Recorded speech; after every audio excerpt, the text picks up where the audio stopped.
Hello, welcome to Forest Focus. The transfer window is closed, but there's still business that could happen for Nottingham Forest, who go to bogey team Bournemouth on Sunday. We'll discuss who signed, who didn't, and where the Reds are now in the company of, first of all, Reds fan Pete Blackburn. Pete, how are you doing? Great, thanks, pal. How are you? Good. I'm all right. I realised that I haven't written down any of my notes in the private chat, so that's a good start. Because I'm going to blame you because you logged on 5 minutes early, which I'm not used to, and then we had the chat. So I'll have to wing the next few minutes or so, which is standard. Second guest today, returning after last night, hero's effort again, is Mikey Clarke. Mikey, are you well? Yeah, really good. Thanks, Matt. Are you all right? Well, yeah, not too bad. So don't ask me if I'm all right, Franz, because I won't have an answer.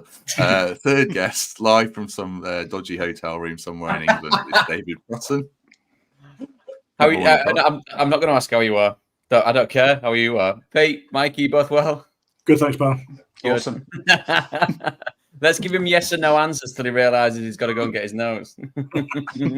I still remember Pete crapping all over one of my questions last time he was on and giving me the most terse answer, among many other good answers. So, in fact, we'll let you kick off, Pete, because you weren't on last night.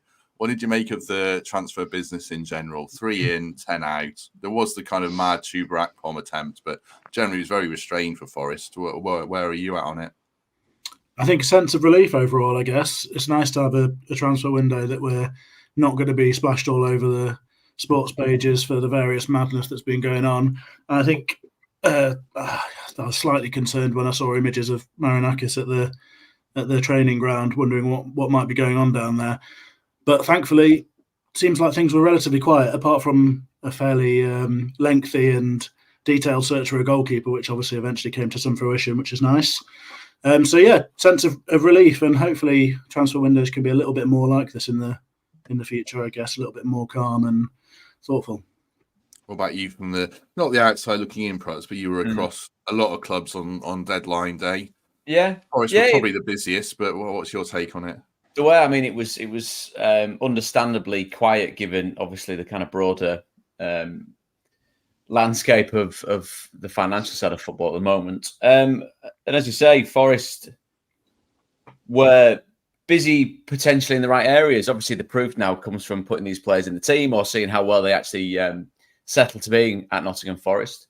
That's where the skill of the manager and the general culture of the players comes in. Obviously, departures that we thought may happen did, and there's still some question marks, of course, with international transfer windows about players that are still here. But I think, it's fun on the outside looking in when it's a bit chaotic and you're wondering what's going on. But on the flip side, things have had to be done sensibly, haven't they? We've discussed that before about that side of it, which has been a bit scattergun. We saw images of the owner stalking around the training ground. I was sat next to Paul Merson yesterday for a couple of hours. We mostly got asked about Ferrari, which was got little to no interest in whatsoever when it comes to F1. He's gone there. He's going to drive a really fast car for someone else and get paid more. Brilliant, yeah. But it's yay. And so he kind of said to me, he said, never really looks happy, does he, the owner? And you could see him stalking around, just kind of furrow brow, getting stuff done. And he quite obviously means business, as he has done so far since he's been involved with Forest. And hopefully it's the type of business that gives us all a bit more of a comfortable end to the season rather than kind of horribly looking over the shoulder. What about you, Mikey? I think, at the start of the window, we probably said we wanted a striker, but that kind of went away. But we wanted a goalkeeper, we got one. We wanted a versatile forward, we got one. And we got a young, hopefully, football manager style wonder kid striker in as well. Were you taking that? Yeah, definitely. I concur what the guys are saying. I think, 3 in, 10 out, as you said, the window's still open. So, we had a bit of a top-heavy squad, lots of bodies there. Feels like it's evened itself out a little bit. One area we said last night where we were overloaded a little bit was central midfield. So although I'm disappointed to see Mangala go, I understood it. And if it then finances where we desperately needed position, which was the goalkeeper, then needs must, and it had to happen. I think I said to you the other week, Matt, that I'd be happy just with the goalkeeper, if I was perfectly honest. And, it sounds as if we went all out for one all over the world. Eventually we've got one. let's hope he hits the ground running because he needs to. And I think if that position settles down, the squad now looks more balanced. And like I said, there might be one or two more outgoings, but Nuno did say he wanted a smaller, tighter squad, which will give him more consistency in who he picks. And I think he's heading towards that. So yeah, I'm comfortable with it, I think. Good to have 200 people with us already. Good, appreciate the company. Let's do a quick plug for the Trent Navigation. What's your cuisine of choice here, Prutz? I'll let you say. Do you want pie, curry, Sunday roast, or fish and chips? Ooh, what pie is it? Well, it's a steak pie on the graphic. Is that definitely? acceptable? If there's a steak pie, that would override everything on there, and second place would be a Sunday later. Oh, look at that! Properly encased in pastry as well, not one of those rubbish ones where it's just on the top. No, it's very good. Unfortunately, It Wow. was yesterday, so you're gonna have to wait till next Thursday, everyone. Oh, right. I won't eat anything for a week then, so I can eat that next Thursday. But do get down the nav if you can and enjoy the games, the food, the beer, everything that is associated with it. Let's go back to that goalkeeper search then. We got, I spoke to Mikey about this last night, Pete, but we got Matt Sells. It's interesting. I was probably a bit down on him at the time because I was too caught up in stats. I'll put this up on the screen. I put it up last night. His save percentage is a bit grim this season when you look at his bottom out of every goalkeeper in the French league. But then you see the reaction of Strasbourg supporters who are gutted. You see the videos of him, making some good any keep. You can do this for any goalie, I appreciate, but the video that was put out of him made it look like he was quite imposing, confident. He's got the track record of the CV of being in the Belgium squad, being experienced number one. Was he probably the best we were going to get in a difficult market? Do you think? Well, it looks that way because that's where we've ended up. I mean, it clearly is a difficult market, and from what we gather, there was a lot of feelers going out to a lot of places across Europe, which is how it needed to be. And like you say, it's a difficult market. We were pretty desperate. Clubs aren't going to be very keen to give us their number ones at this point without a significant recompense. I think I had the same initial reaction as you. I felt slightly underwhelmed when I had a look at some of the his profile stats and that sort of thing. But ultimately, I haven't seen a great deal of him, or certainly haven't sort of scouted him in any sense. And actually, at this point, we're not after a huge amount, are we? We're just after a steady goalkeeper who takes away some of that fear and some of those really, really serious errors that have been costing us in recent weeks. Fingers crossed he can be that guy. Obviously, it leaves us with a big old stable of goalkeepers now and problems for the goalies. Some problems for the future. We might have 3 or 4 on the bench at the weekend. But like I say, it's a hopefully a problem solved, and I'm going to get behind him. Hopefully, everyone will, and fingers crossed he can cut out those errors that we've been seeing. Yeah, I mean, we literally have got a 5-a-side team of goalies now, with young George Shelby making it up. Is that a problem for another day, Prutz? I guess now that we, just make the best of it till the summer. Yeah, you get the feeling. Obviously, the first port of call is to box off this season, and that's not wishing away the next couple of months. But it's to be a May, June, July discussion with Nottingham Forest as a Premier League team again, isn't it? I'm not saying it'll be a blank slate, but there'll be a certain amount of work I think will be done from a personnel point of view then. The thing with the goalkeeper is because it has become such a thing at Forest, and without getting too soft about it, but on a more humane note, when you're watching the game on Tuesday and the goal goes in, you see the replays and you just think, oh no, because it's that position, the classic position where if you make a mistake, it's no one else but you. It's the fellow with the gloves on that's on his own thinking, oh, Christ, this has happened. And then Sells comes in. And as you say, we've all looked at kind of the potted history of him, and a best of reel is always going to show the best of, which I've got one on YouTube. It's about 5 seconds long. It's me not getting a booking for a couple of minutes.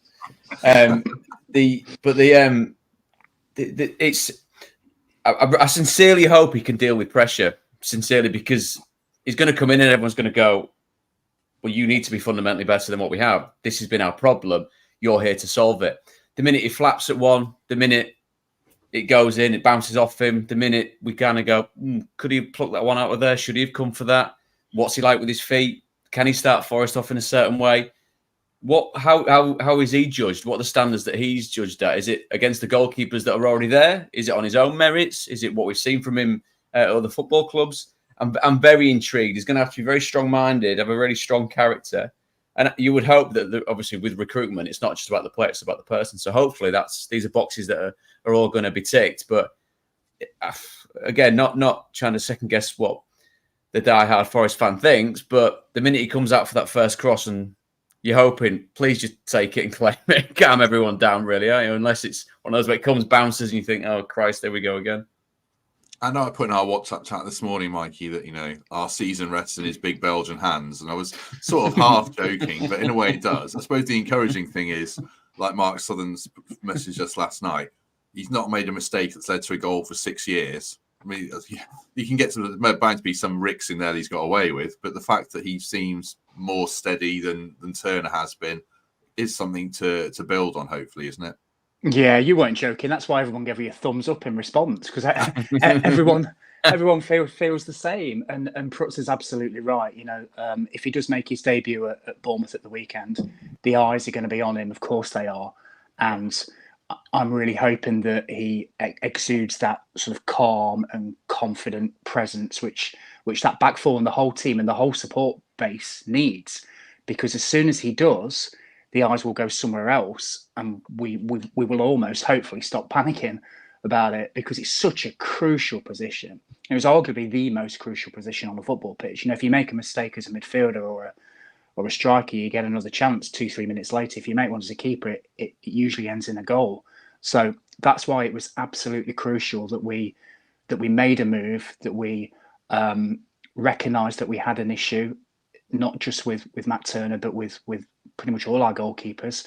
I think we've tried them all at a certain level over the last year or so, and we needed to upgrade, and we had. So we've got to get behind him. Let's just hope he hits the ground running, and let's hope he is that, like I said, that stable presence that we need. I think you can read so much into stats, can't you? Because you just flash one on screen to say he has the worst shot saving percentage, but then you look at the reaction of the fans who seem genuinely gutted that he's gone here.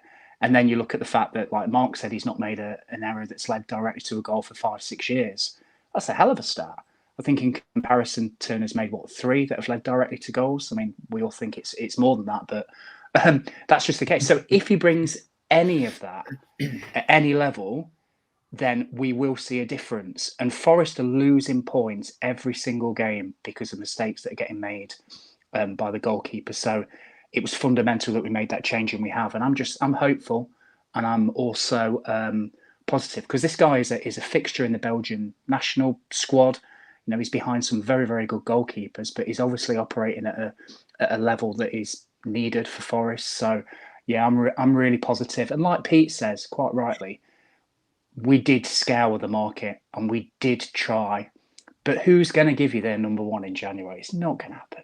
So let's hope that we've got an upgrade, and let's hope that, as Prutz says, we can get to the end of the season. We're still a Premier League club, and then we can look at it from there, because we are going to have a lot of goalkeepers on our books. So we're going to have to make, again, some changes. But yeah, I'm positive. It was what was needed to happen, Matt, and it happened. Yeah, teams aren't even going to give you their number 2 in a lot of cases, are they, as well? Because they're going to need them. Probably like a lot of big clubs are in Europe and stuff like that, and those keepers play in the FA Cup, and yeah. So I think we did as well as we were going to do. Andy Taylor will talk about Mangala next. We will get to Mangala, Andy. I just wanted to get onto the deal that didn't happen quickly in Tuber Akpom. We won't dwell on it because it didn't happen, but we all kind of buried it pretty much last night. But you'll have seen more of him than we will have, Prutz, in the last year or so, when he did so well for Middlesbrough. Yeah, I mean, would it have been a dud signing out of curiosity or not? I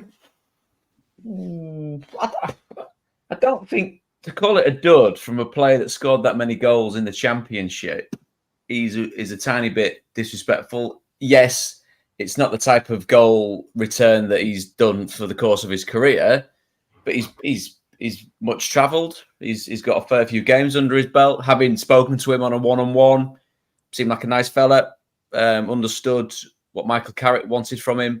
Michael dealt with him in a certain way, made him feel very wanted. I mean, because when Chris Wilder was there, I don't think he even had a first-team squad number. He was that far away from it. So to then get that out of him, obviously with the players that he was playing in and around with him at Borough was testament to how well he played. Whether that was a season's worth of a purple patch, I don't know, possibly. But you'd kill for a purple patch like that when you're ripping up the Championship with that amount of goals. And I think given the way that Forest have operated going forward this season, with whether it's Chris up top or whether it's Taiwo, who came back for a few minutes in the game against Arsenal and obviously scored, then I'm not saying that you then find Forest in a situation where beggars can't be choosers, but he knows English football, not necessarily the Premier League, but he knows English football and what comes with that. So I wouldn't have, whether financially it would have worked, whether it would have been a case of wasting money on a player that didn't either bring you that money back if you moved on, or whether they got you the goals that the wages would suffice. I don't know. It's all about hypothetical now, but I don't think it would have been as big of a shot in the dark as potentially some people are making out. Yeah, I think my reservation was more not around the player, but the profile of the player. Because he thrived in a Middlesbrough team that played a certain way, and that isn't the Forest way. And he's so yeah.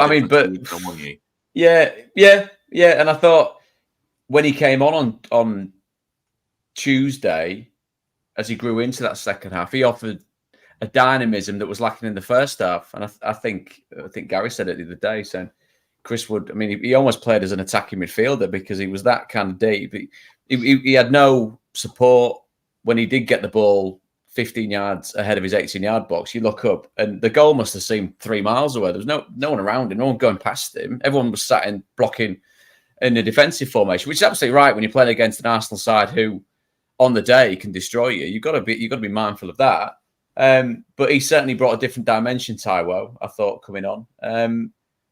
And what you need right now is players that can hit the ground running, don't you? If again, this is all very hypothetical, Tuba comes in and takes a month to get up to speed, that's a lost month of games where points could be just chucked over the side. So whoever comes in and starts for Forest, we'll go on to the players here, has got to perform now.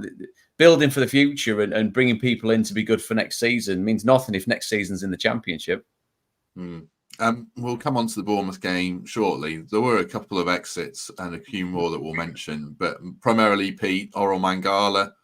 You gutted he's gone, or you feel like we can cope because we've got decent depth in that area? I think gutted is definitely not a word I would use. I'm disappointed that he's gone because he's been a really good player for us, I think, overall. Certainly a good pickup for the transfer fee. This season, I feel like he's come into his own. He's probably been our best centre mid this season, I think, in my opinion. He has attributes that I don't think we've got elsewhere in the squad in terms of the way he's able to keep hold of the ball. He can wriggle out of difficult situations. He keeps us ticking over really nicely. But I think everything's a balance in the situation we're in, the wider context, the wider landscape, as perhaps mentioned earlier. And it's good money. From the sort of briefing that seems to be coming from Forest, the numbers are higher than have been reported in some areas. So hopefully that's the case. And it sounds like it's a move that will be triggered by not an awful lot of appearances being met and such like. So I'm disappointed because he's a good player. I'd have him in my first 11, probably even potentially with all the centre mids fit. But obviously he's gone now, so that's not going to be the case. I think it's going to be time for Sangare to step up, all being well. We've obviously been a significant outlay on him. I think it's fair to say that we've not seen the best of him yet. Hopefully that's the case anyway. Sorry, slightly distracted by... Sorry, my big hands, my big goalie hands just on the computer. And you know, when you panic and think, I've got the background set up perfectly. If you just moves an inch to the left and someone's kind of sat in the corner, you think, what's going on there? But no one is sat in the corner, so it's fine. So don't ring up and report anything. Just panic for a second. Sorry, Pete, you're in full flow there, mate. Sorry. No, you're all right.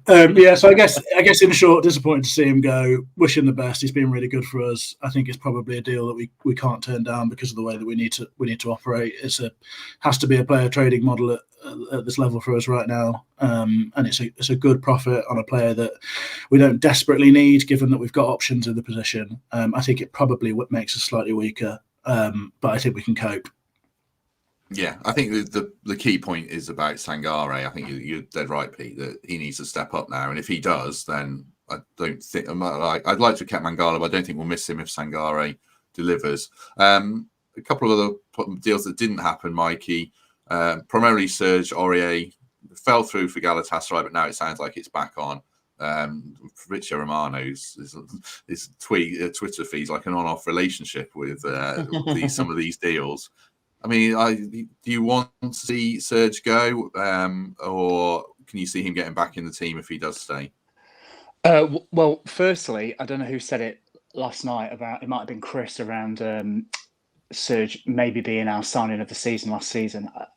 I reflected on that. I think he might be right, because he got bought in for free, and he was the Serge Aurier that we hoped that he would be. You know, he hit the ground running. He was fantastic for us, to be honest with you.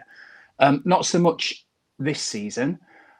So I'm thinking, in terms of the stock that we have at right back, we've got Montiel, we've got Nico Williams, we've got Olarena. You know, even Joe Worrell's played out there, hasn't he? So it's not as if we're not stocked in that position. So it's one that I expect to happen, if I'm honest with you, because you know, even if he stayed until the end of the season, I don't think it's one we'd be looking to extend past the end of this season anyway. So I guess if we can balance the books a little bit, get his wages off the bill, get any sort of fee for him, even if it's just something nominal, it probably works for all parties. Because like I said, we're pretty stocked in that area. And just going back to what Pete was saying around Mangala, I think I'm disappointed, but it does make sense, doesn't it? Because I wouldn't say he's one of our 5 or 6 top echelon players that could maybe break the ceiling in terms of what we could get for them in a year or two's time, like a Danilo or a Murillo or somebody like that could go for big money. I'm not sure we're ever going to get more than maybe what we got for Mangala. And we do have options in that area. And now it is time for Sangare to step up. So if that's funded what we've done and made us a little bit more sustainable in terms of the profit we've got in against the bottom line, then it kind of does make sense for all concerned. And lastly, for Mangala, his statement, which I thought was nicely sort of nicely made, suggests to me that he thinks he's not coming back. So yeah, these clauses might just be, you know, 3 games or something like that. I mean, that's a goodbye statement, isn't it, for those that have read it? So just to end, I think Serge will go, is what I'm saying, Matt. I think he'll go in the next few days. Yeah, that's a good point about Mangala. I think maybe it's an FFP thing for Lyon. They want to move the fee into a different accounting period. I'm not really sure. On Joe Worrell, Prutz, do you feel sorry for him not getting his move? I mean, Forest fans, or most Forest fans, love him, or a lot do. I'm not sure how many do these days, but he's gone from being club captain to losing his place. He had a move to Sheffield United fall through because they went for Mason Holgate over him by the look of it. Obviously, his personal tragedy, his personal situation that we can't speak to, but he's had a really terrible 6 months. It just feels to me like he needs a move away. Do you think that would benefit him now or not? Yeah, no, I think it's a shame with the Sheffield United one. I think I've read as well. There was a rumor that Leeds might be interested as well, and that seemed to fit in my head as well. There was I can't remember who posted it on Twitter. This is what happens when you get stuck reading Twitter, doesn't it? Talking about what he's done, and if you'd have told me that the fella that lifted the playoff final, the trophy, and then suddenly he's fast forward a couple of years and is in this position because of his behaviour, etc., etc. It's unforgivable. Nonsense, just utter nonsense. What was the truth in the rumours of having a bust-up with Coops? Was that true? Well, there's 2 sides to it, aren't there? I mean, I think they had a falling out, but it's the reason for it and how it played out is probably something that will come out in the wash. But would it have been along the lines of things aren't going great? I'm getting the blame for it. I'm not playing. I'm not having that. Hey, this is my opinion to Coops, and then obviously the manager's well within his rights to say, "Well, I don't really care what you're saying. You're not playing," and then it becomes a bit of a Mexican standoff, doesn't it? Because he was a very a relatively powerful figure, wasn't he, Joe? Because of what he'd done, how he'd done it, the type of fellow that he was, his ties to Nottingham and his ties to Forest, but these things can happen, and it has happened in this way.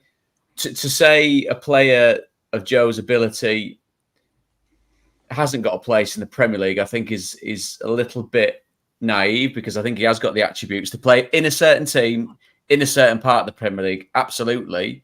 And that's not me being condescending about his ability at all. Christ, to not be good enough to play in a top half Premier League team, that's 99% of the people that ever put on a pair of boots and get anywhere near playing professional football. That's just the way it is. But what he's done for the club, to be part of the club in what has been the best period in over 20 years, should never be forgotten.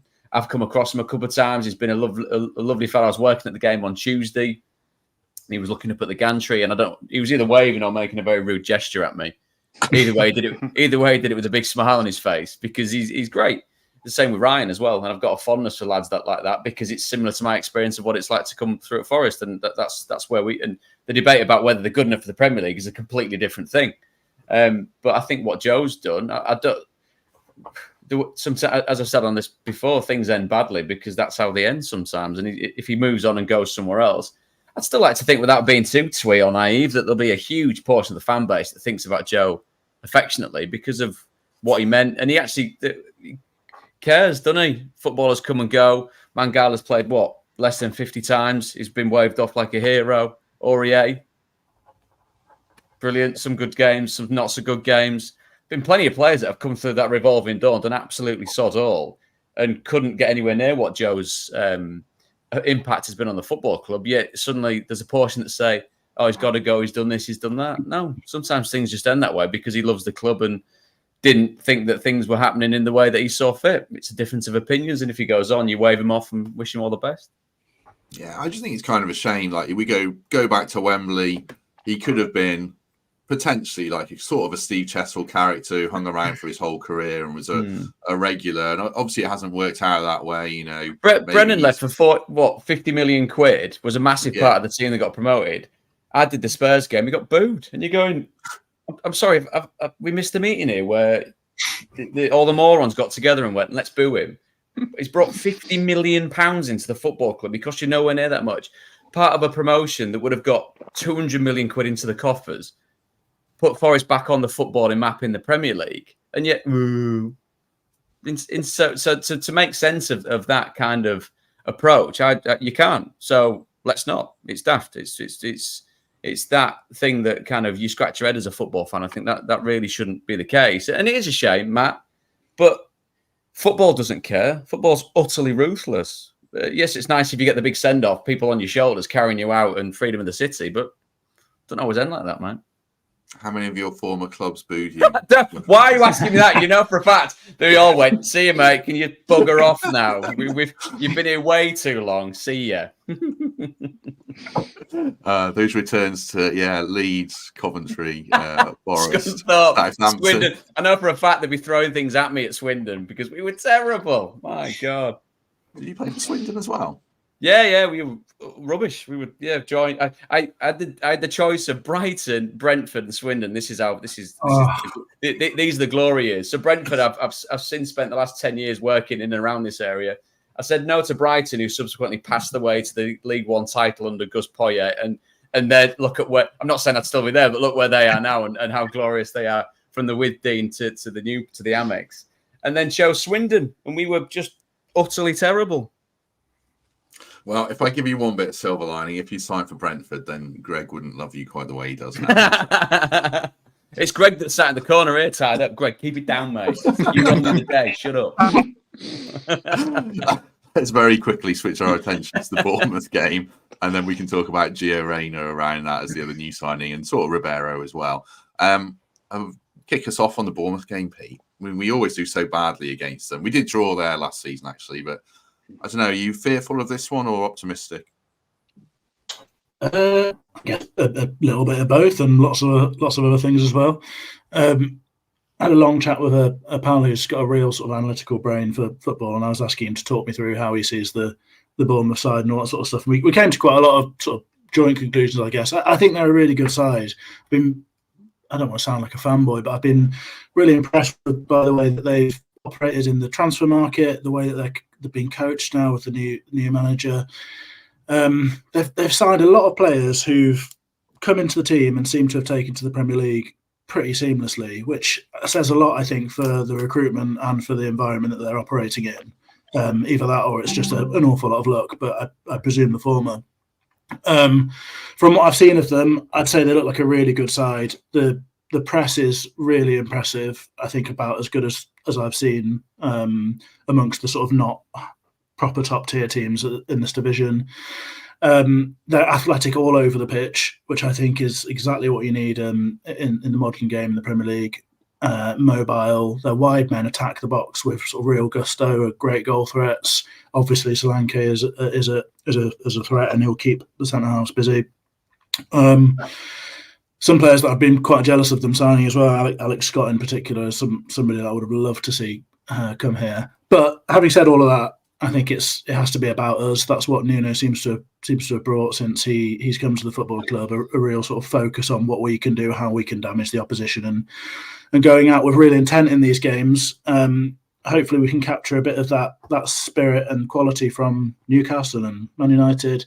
And if we can, then there's no reason why we can't be a match for them and get a result. So, like I say, I think they're a really good team, and I'm very impressed by the way they've been going about things. But with the qualities that we've got, and with Gibbs White having his swagger back, I think he's the number one game changer on the pitch, all being well, and I can see us getting a result.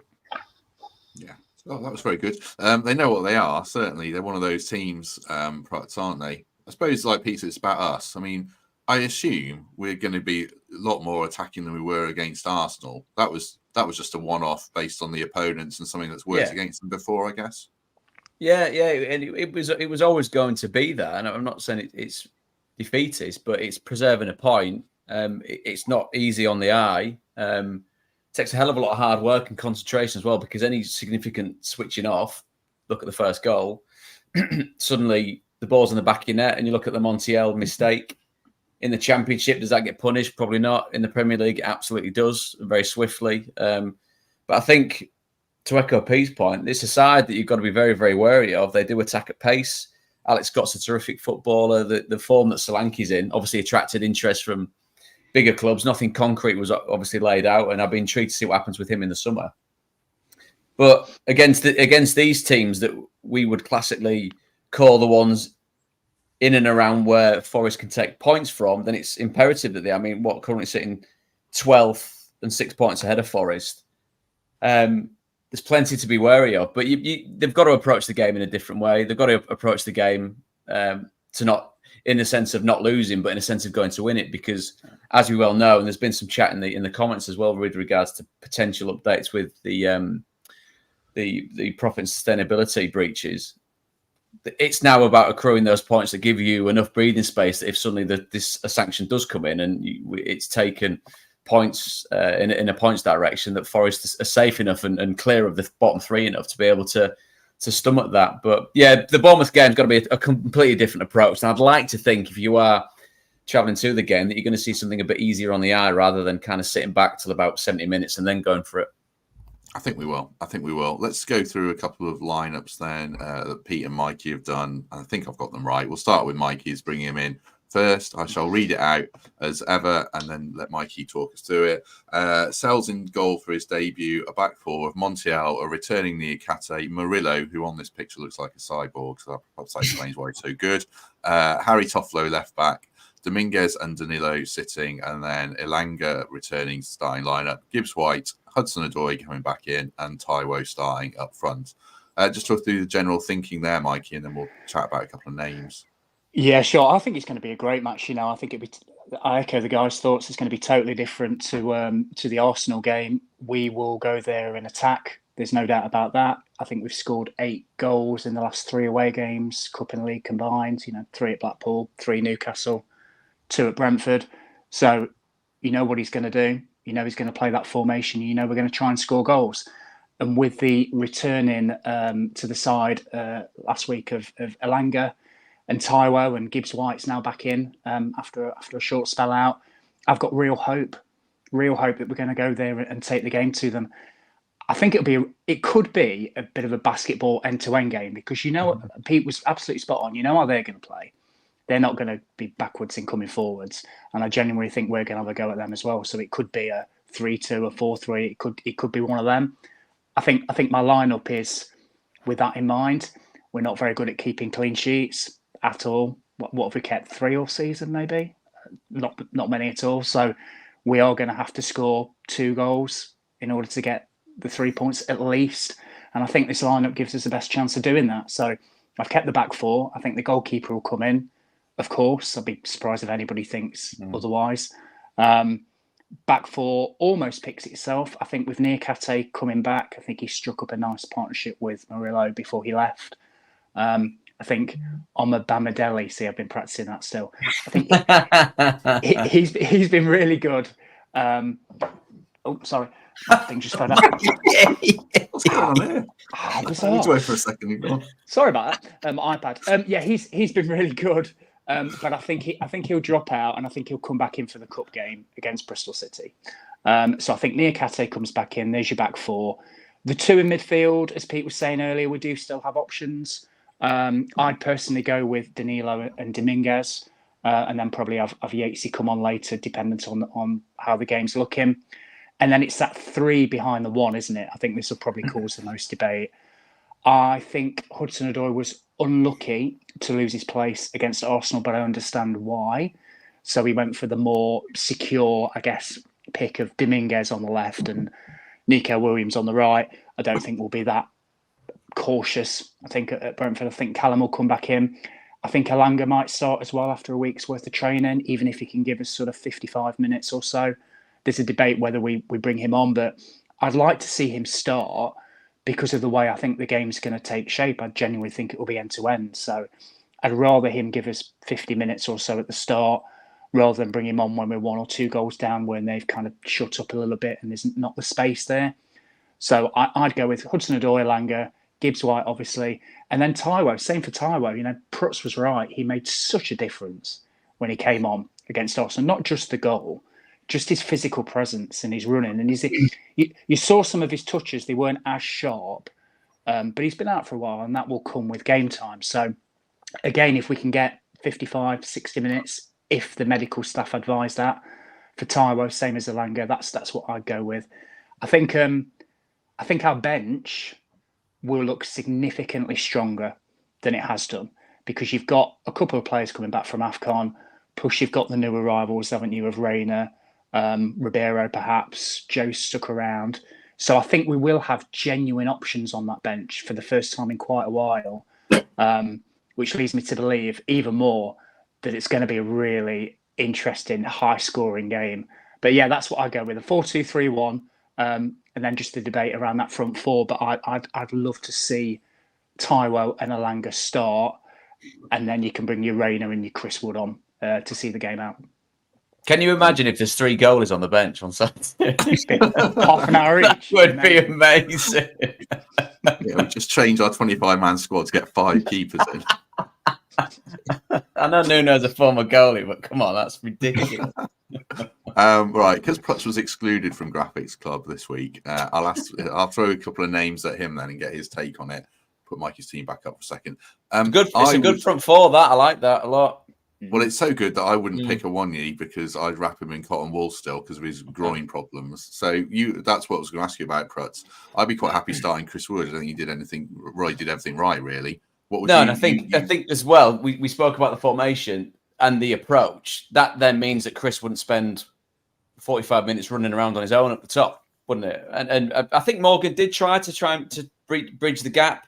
It did. I mean, for all of the 4-2-3-1, 4-3-3, 4-4-2 at times, it did look a bit like a 4-4-2. I thought with Forest, you had Morgan up kind of parallel with Chris, and then that 4 behind them, and then obviously the back 4. And it looks relatively fluid, but it just meant that the Forest got deeper and deeper and deeper and deeper, and there was no element of being able to spring forward. But with Elanga, with Callum, and with Morgan, and going back to what Pete said, I thought those little flicks and stuff that I think were frustrating people earlier on in the season, he looked relatively efficient, I thought, on Tuesday with the little bits of the ball that he had. There was a lot of stuff that was simplified. There was a lot of stuff that was straightforward that he did. The energy that he had to get around the pitch, I thought was really good to see. Obviously, I'm talking about fundamentals of a Premier League football. We all know that these should be done every single game, but sometimes it's easier said than done. But I know what you mean with Taiwo. He looked in great shape. I mean, he said on Twitter, didn't he, that he hadn't put any weight on or anything like that. And you do well to put any weight on in a Premier League team nowadays. But he added that dynamism that Chris couldn't provide in the first half. But again, if we do it in the debate about kind of horses for courses, the fact that this game with him up top, providing that platform, and then the three around him giving him the energy, I can absolutely see that, Matt. I really can. And I think as much as there has been a bit of a debate about Chris and before he actually got himself into the team and started scoring goals, he's chipped in, hasn't he, with regards to his volume of goals, and obviously 3 coming in one game obviously helps. But I think he has chipped in. Whether you deem that then value for money, that's a different debate. But he's certainly an effective presence for Forest and a different presence to what Taiwo brings. What's your take on Montiel, Prutz? We've debated him a lot on here. You saw him up close at the Arsenal game where he was involved in another goal. I think that's at least 3 since January, off the top of my head. Brentford, Blackpool, first game, and now this one. Yeah. It's interesting. He's got the World Cup CV, but is he all he's cracked up to be for you or not? I thought he was all right. A missed kick can happen to anybody at any time in a football match. Like I said, the missed kick and then the players that finish it, that compounds the mistake. You're playing against a team that, in its own mind, has got a huge chance of chasing down the top end of the Premier League. So that is going to happen, and that's going to be the result of making that particular mistake. I thought at times he worked pretty well with Nico. I sound thoroughly underwhelmed, don't I? Which is probably a bit disrespectful. Until that mistake, he'd done a decent job of containment, I think, down that side. Arsenal saw a lot of the ball. Were the pepper in the Forest goal? Not really. They get into positions where they then transform into kind of Manchester City-like, where Man City get to a point where it's intricate little passing around the box and rip teams to shreds. Arsenal did that, got him behind a couple of times. The ball in wasn't very good. And it wasn't necessarily panic stations. The panic stations, ironically, come from Forest pressing the button themselves and putting themselves in a position where they've got to react to that. So the fact that the goal comes from that side of the pitch as well with a quick throw in, the Jesus goal, isn't great.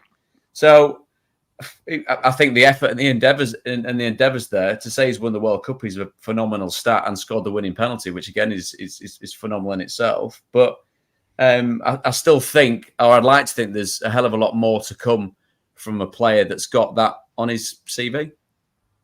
Let's move on to Pete's team. Mikey said the back four picks itself, but Pete's got 2 different players in it.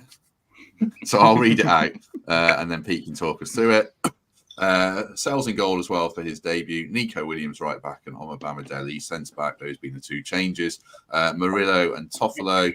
And then Ryan Yates and Danilo sitting with Dominguez and Elanga as the wide players and Taiwo Awoniyi up front. I guess there's a few fitness caveats in there, Pete, but what's your general thinking? Yeah, big fitness caveats around Taiwo and Elanga, of course, as with Mikey's team. I'm minded to sort of be hopeful and go with them if possible, even if just for 45, 50, 60 minutes, like Mikey says. As regards the rest of the team, Niakate, I don't know what situation he's going to be in terms of getting back with whatever jet lag he might have, whether he's got any remnants of the injury that affected him earlier on in AFCON. I know he played the last game, but I think the 2 that are in there have done pretty well thus far. Clearly, there's a bit of a concern about their ability to cope with aerial battles and such like, which could be an issue. But I've stuck with them for now because I don't know where Niakate is how Niakate is going to be. I see I've had a great bit of feedback from Pat in the comments already, who's absolutely loving my team. Well, I'll give you my defence. The defence for my team is that I think whilst I'm largely focused on what we can do in this game, I do think that we have to think about the Bournemouth threat. And as far as I see it, it's energy, it's athleticism, it's mobility across the pitch, and I think we need to match that. Yates and Dominguez bring that in spades, and Nico does as well. With those 3 in the team, I think we've got 3 sort of absolute terriers who really give us an edge. Competing, work rate is huge, energy levels are massive. I don't think you lose an awful lot of dynamism by taking Hudson-Odoi out and having Dominguez playing in that advanced position. He links up with Gibbs-White well. You've still got 3 very dynamic threats on the break in the side. So I'm sticking with that for now. I think Dominguez as an 8 in future is probably where I see him. And I hope that that's something that we can work towards. But for me, that's probably playing alongside Sangare and not Danilo, because for me, that's a 2 centre mids where I'm just not sure if the discipline's going to necessarily be there. Feels like a bit of a gamble from where I'm sitting. But I know Yates gets a lot of hate, but I think it's absolutely perfect for him this game. There's so many threats that I think he helps to counter, whether it's the physicality of Billings, Solanke, or the sort of aggressive press and dynamism of their side. So that's I stick by the team. In terms of the fullbacks, I think it's a bit of a muchness at the moment. There's not an awful lot in it in terms of the sort of overall ability of those players that we've got as options. As I see it, Montiel has been a bit of a risk to us in recent weeks with some of his mistakes. I'm sure Nico had obviously made one mistake against Arsenal, at least, playing in a more advanced position. But I think when Nico's played recently, wherever he's played on the right hand side, he's been really good, and I think he deserves a run where we invest in him as a young player who's got a really, really high potential upside. I don't buy the he can only play wing back sort of argument. And on the other side, I think it has to be tough because I'm a bit scared by the alternative. I think, from a footballing sense or anything else. I really hope that we could forget about that now. Honestly, I don't think I'll ever stop seeing those images. Let's move on. The player that worries me, the player I wish we had is probably Willy Bolly. I just looked back. It was a 2 within Nuno's first game of Bolly and Murillo, and I wonder if that's because of Solanke's aerial threat, which obviously we know killed us later in the game. So I just worry about whoever the centre halves are. That's my big worry for us. I'm going to put the graphic back up and ask Prutz just about a couple more. Gio Reyna has not been in any of our teams. Prutz. I mean, a young player who's coming from a different league. Is it best just to ease him in from the bench for a couple of weeks? Now we've got Elanga fit again. Yeah, I'd say so, because when we talked about the goalkeeping situation, that's kind of needs to be addressed ASAP. And you've done your deal, you brought Sells in, so he does go into the side with Reyna. If you're chasing the game later in the actual game, chuck him on. Let's see what he's got. But I think given the players that have been there for a while and understand what Nuno wants, it won't hurt for him to have a good look at it from his vantage point, potentially on the subs bench. And then there's a few more days in training under his belt to really get up to speed. Because as we said, we need players to hit the ground running, don't we? To perform pretty much straight away. And given maybe that week's kind of grace period where he sees what the team wants. And I think I've said it before in here, transfers work in 2 ways. It's what this player brings. Bloody hell, Springer plays. That bodes well for being on telly later on, doesn't it? Get me words out properly. And then what he does to the players around him. If there's a kind of collective kick up the backside for those attack-minded players that think, well, there's a new kid here that could potentially take my place, that then pushes their levels on. Then you get their production levels up. I think it can bode really, really well. But both teams, I wouldn't go as far as saying Pete's team just no. There's a lot to like in both of them. And it just goes to show as well, given what we've spoken about with players' ins and outs, the names that you're looking at, we've mentioned Montiel as being a bit jumpy and a bit risky at times. But if you sort the goalkeeping situation out, there is a collective there of 11 players that should resolutely be looking up the Premier League rather than worrying too much about teams below them catching them and being able to look after their own business really on the pitch. Last topic quickly, because the clock's ticking and I wanted to get this in for each of you just briefly. I mean, are we well set to stay up now, Mikey? Well, I suppose we have to caveat the FFP thing, but based now we know all the squads for all the teams around us. How are we fixed? I'm nervous just because of where we're at and what's potentially coming over the horizon, because we don't know. But with that aside, I don't think there's any doubt that we have underperformed in terms of accumulation of points this year in terms of where we thought we all might be, and that's from the owner downwards. There are numerous reasons for that, and I think you hit the nail on the head last night, Matt, when you were saying, we again a big influx of players. We didn't know what system we were playing. We've had a manager change. There's been a bit of turmoil there at the club, but now the window is shut. We know what we have. Every squad's the same, and this squad is not going to change, barring maybe the odd free agency here, there, and everywhere. This is what we have for the second half of the season, and if you look at it on paper, it looks significantly stronger than what we had last season. And if you remember our run-in last season, we did really, really well. We got some points that nobody was expecting us to get. The City Ground became, or already was, but certainly became a fortress. We turned over a lot of big teams there, and then our away form started to pick up slightly at the back end of last season too. So my caveat would be, as long as we perform to those standards, if not higher, we should be okay. But the proof is in the pudding. These games are ticking down.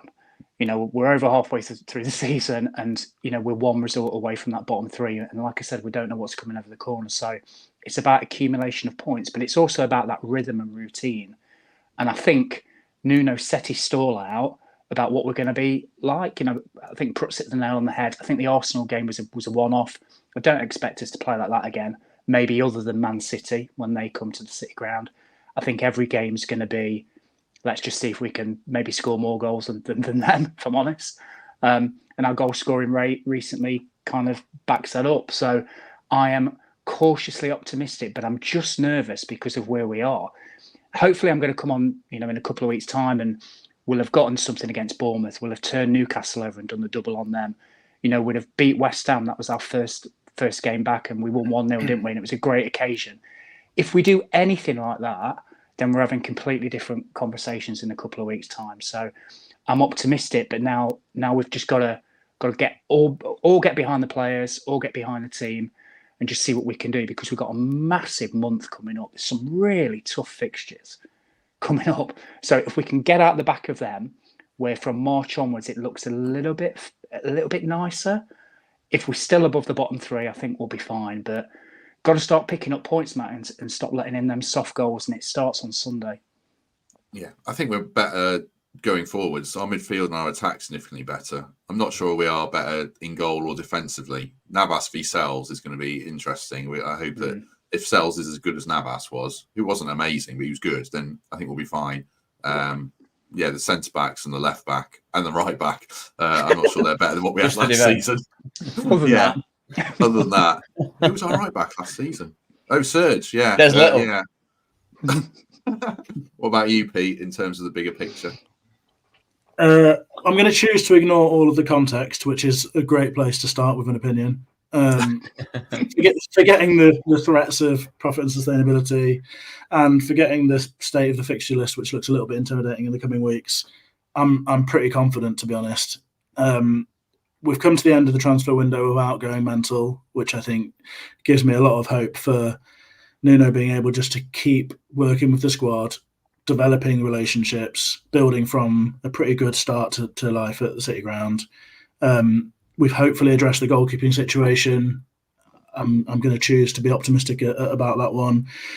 We've got players coming back all over the place now. Injury concerns are lifting. Players coming back from AFCON who give us great options. We've not spoken about Olarena, for example, today, but suddenly he brings you options both sides of the pitch at fullback. Possibly the best one-on-one defender out of the lot that we've talked about. Sangare, hopefully he can be a real sort of positive for the second half of the season. As I mentioned earlier, Gibbs White's absolutely on his game now. You can see the swagger with which he receives the ball, turns and goes. He's ready to make a difference in every moment of the game. So I guess to summarise, I think Nuno's got the tools that he needs now to keep us up. I take a huge amount of heart from those first two wins that came under his stewardship. And yeah, I'm feeling pretty optimistic. I think there's a really decent 11 in the squad that we have available or will soon have available. I think we can go to teams and be a threat for them to worry about. I think we've got players who can do what they did towards the end of last season, where we had those purple patches from players like Danilo and Gibbs White and O&E. I think we've got those players in the squad, and they're looking good. And I'm pretty confident that if we aren't sort of totally ruined by the off the pitch stuff, then I'm pretty confident that we can survive and do it in a bit of style as well. What about you, Prutz, in terms of slightly more kind of disconnected view, taking the wider Premier League picture in? Now we've seen no one went mental at the bottom, did they? Burnley signed 2 players on loan. Sheffield United signed Mason Holgate and Ben Brereton Diaz, obviously we know, but no one's gone crazy, so we know where we're at. Have we got enough? Yeah, I absolutely do. I mean, I'd have half an eye on Luton, given obviously it was a whopping result the other night, but sometimes the intangibles can carry a team forward, and I think what Rob's done there is a wonderful job. So momentum could be key for them, but given where Forest find themselves in 16th, so just a couple of points behind Brentford and 4 behind Palace and then 5 behind Fulham, all the way up to 12th and Bournemouth, I think in that kind of bottom half spread, they're more than good enough to finish 17th or above. And again, that sounds really, really defeatist, but that's got to be the aim. As we said, it'd be nice for a nice, comfortable end to the season, and going off Pete's point of an entertainment side of getting towards safety and security. But I definitely think there's 3 worse teams than Forest, and given what they've done, the bounce around the place. I think we were on here discussing Steve moving on, and it was all very tinged with a bit of sadness because of what he'd done. But as I said, the King's dead, long live the King, and it's now Nuno. And there's been real bright sparks and spots in his tenure so far. And he's been brought in to advance the team. That's his remit, isn't it? And advancement for the ownership is not struggling and fighting relegation every season. It's developing, and he's brought the players in to do that. Hopefully, you've got a team which if there's a heavier focus on attack, then that defence doesn't get breached as much. There's not as much work for that defence to do, which it sounds a bit backwards, but could see Forest attack teams, as we said, starting with Bournemouth at the weekend. And I think the work that they've done and the collective feeling around the group should have absolutely everyone involved with Forest feeling very, very positive. And we know how brutal the Premier League is, and notwithstanding various refereeing decisions, which can sometimes make you scratch your head, then they've got more than enough to make sure that between now and the end of the season, it's completely up to them how well they finish and how they finish the season. And there's no reliance on other teams not doing very, very well, and being safe and secure and looking forward to another season in the Prem. Yeah, I agree. My only reservations just around the FFP stuff. I think there's definitely 3 worse teams than us. It's just that nagging thing hanging over your head. So yeah. Have we got any update on that? Is it April where they come out and tell us what's going on? Yeah, and then you can appeal, which would, if you want to, which would drag it into May. I think Forest have gone very much cap in hand and said, "Look at what we've been doing. We've been very restrained in the transfer window, and we played as much as we could with the Brennan stuff." So I think the feeling is they, hoping it's not too heavy a points deduction at worst.